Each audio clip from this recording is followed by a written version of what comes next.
Good afternoon, and thank you everyone for being here. Before we begin, I want to acknowledge that we're gathered here today on the traditional territory of the signatories of Treaties 6 and 7, and I acknowledge the Métis people of Alberta who share a deep connection and history with this land. Last week, Danielle Smith presented her first and hopefully last budget. It's a budget that is little more than a smokescreen. It hides Danielle Smith's real intentions, and it aims to buy Albertans' votes with short-term projects and lip service. When will we hear about the plans to put Albertans' pension at risk? After the election. When will we hear about her risky and costly Alberta police force? After the election. And when will we hear the full details about her $20 billion handout to her friends and insiders? After the election. This looks a lot like Danielle Smith using your money to pay off her friends. The program, originally called R-Star, would give royalty credits to companies to clean up wells they are legally obligated to clean up as a condition of their drilling license. It gets worse. There are connections between those who lobbied for R-Star and third-party groups that are currently running election ads targeting Alberta NDP leader Rachel Notley. Smith lobbied for this royalty giveaway before she became premier. She advocated for it during the UCP leadership race. She swapped out a UCP energy minister who opposed it for a vocal proponent, and continues to list it as a key strategy in the budget released last week. What the budget does not include is any information on cost, on expected benefits, on the outcomes that they intend to track or measure, and it's because the UCP would be forced to answer questions. Questions about how the program works, who stands to benefit most. Information the public would be very interested in. An intentional omission because she knows Albertans won't support cronyism.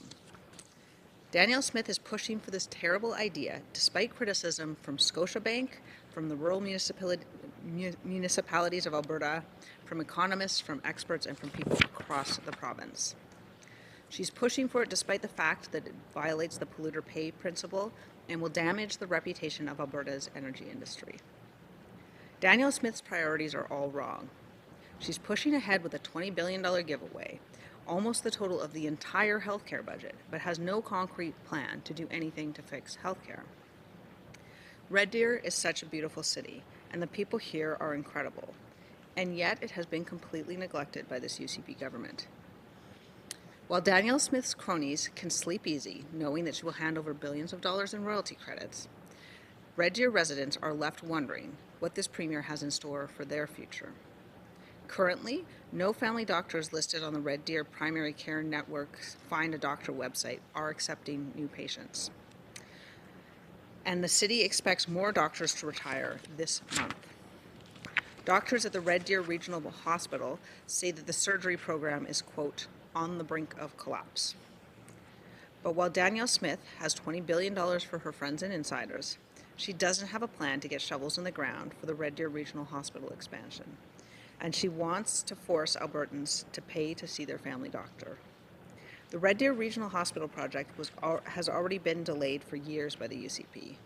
And instead of accelerating its construction, Danielle Smith is preoccupied with her pet projects to funnel more money to her friends. The people of Red Deer are tired of excuses. They deserve a government that will get this project done. Instead, they have a UCP government that insults their intelligence by claiming there is no healthcare crisis.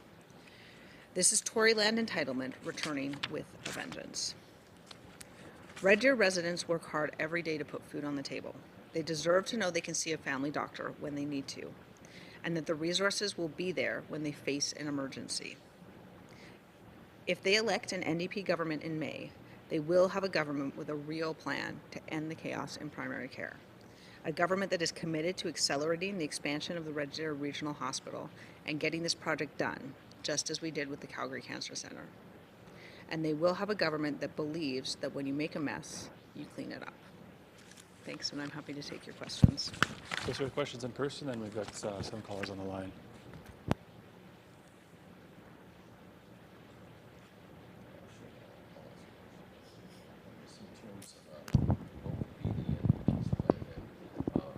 Our transition plan in particular for the Red Deer Regional Hospital to continue to provide health care while the hospital is going through its redevelopment and expansion, and what would be some of the main highlights of your party's plan in terms of addressing primary care concerns that you alluded to there in your remarks? Yeah, absolutely. So first on the primary care concerns, I would say that, so we have a paper up on our website currently. It's about our family health teams, and the idea behind that is to have sort of a collaborative practice. This model has been piloted in Crowfoot, in Calgary, and elsewhere, and it has a really good impact. And what this does is it allows physicians who are asking for sort of more work-life balance to be able to get that while people get access to a doctor. So the plan is to have 1 million more Albertans have access to a family doctor within 48 hours. And we think that this plan moving forward, because it gives people so much more access to primary care, it'll take a lot of the strain out of the acute care system, because right now we have people all over the province seeking acute care in instances when they don't need acute care. That's bad for them and it's more expensive for everyone else. In terms of the Red Deer Regional Hospital, the UCP committed to this in the last election. They haven't had a single shovel in the ground yet. I would say that we are committed to moving forward with the project to ensuring that the expansion occurs. In terms of the exact details of that, I mean, we'll need the information they have in government to be able to roll that out. But Rachel Notley committed to the Calgary Cancer Centre in the 2015 election, and she got it built. So what's the NDP's plan to build the economy and be able to build projects like Red Deer Hospital? Yeah, absolutely. So I think the first thing I would say is that building something like the Red Deer Regional Hospital expansion and the economy are not at odds with one another at all. Public investments in ensuring that people have healthcare are one of the things that draws talent to a province. And when you have talent coming in, you have employers coming in because they can use that talent. In terms of our overall plan on economic diversification, we have put out a competitiveness, jobs, and investment strategy on our website. It includes supercharging APIP, so that's the Alberta Petrochemical Incentive Program. It was called the Petrochemical Diversification Program under the NDP government. That has had a lot of good impacts. We hear great things, and so this would sort of expand it to other projects and continue to move it forward. We also have an Alberta's Future Tax Credit, so that's a 20% tax credit on certain types of companies and certain types of investments to ensure that we're moving forward on that. We've also talked about expanding the Alberta Indigenous Opportunities Corporation, and the reason that is important is because, especially when it comes to getting projects done, having buy-in and collaboration from Indigenous communities is absolutely critical to getting through the regulatory process. And if those communities have told us any one thing, it's that what they want is equity participation, and this gives them the opportunity to do that. So I know that it's a UCP idea. We're not going to scrap everything they did. We think it is a good plan, and we do intend to expand it. We also have talked about regulatory fast passes. So for those who are demonstrated good actors, and we have a lot of demonstrated good actors and some, unfortunately, demonstrated not so good actors here in Alberta, but that would help them to sort of get through the regulatory process more quickly so they could get their projects moving forward. So I think all of those things in combination have a demonstrated history of helping. The Alberta Investor Tax Credit, which we've committed to again when we were in government, had phenomenal results. The Digital Media Tax Credit, which we've committed to bringing back, also had phenomenal results. So I think these are programs with a proven track record, not just of economic expansion and economic diversification, but also of creating those good paying jobs and keeping that talent right here. Just another question. As we all know, the UCP government talked about the budget last week. What investments in Red Deer and or Central Alberta would the NDP have done if they were in government with this current provincial budget? Like if the NDP was government right now, what further investments in Red Deer and Central Alberta would have been made that were not in this one?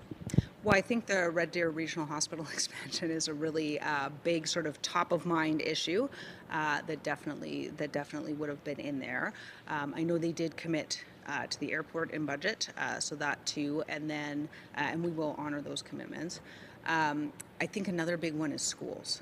The UCP have really underbuilt generally in terms of like public Catholic Francophone schools, and I think that is something that's critical for growing populations moving forward. Any other questions? Okay, we've got one more question on the line. Go ahead, Tyson, your line is open. Thanks for taking my question. I just kind of wanted to get a reaction in regards to Premier Smith's address to the Alberta Enterprise Group last week. We know that she was president of that group, and you can just do a quick look on their registry and some of the things that she lobbied for when she was president and a lobbyist with that group. A lot of those things are starting to come to fruition with her as premier. What do you make of that? Is that something that is surprising, or is it something that do you feel that there's a little bit of maybe a conflict of interest in a sense? Yeah, I would definitely say that there is at least the appearance of a conflict of interest here, and I would say that it's extremely problematic. It is very atypical for someone to go from being a lobbyist and then transport projects that they lobbied for in the private sector directly into government and sort of push them through with little to no oversight. We know Smith lobbied for R-Star. We know the program isn't in the interests of the people of Alberta, but yet she is pushing ahead with it anyway. In fact, when Smith was a lobbyist, she wrote in to the then UCP energy minister, who said that they wouldn't move forward with the project because it violated the polluter pay principle. When Smith got in, she replaced that energy minister with someone whose only qualification appears to be that he is a vocal proponent of R-Star. Do you have a follow-up, Tyson? No, I'm good. Thank you. With no other questions, that's all for today. Awesome. Thanks very much. So much for watching, and to learn more, check out albertasfuture.ca.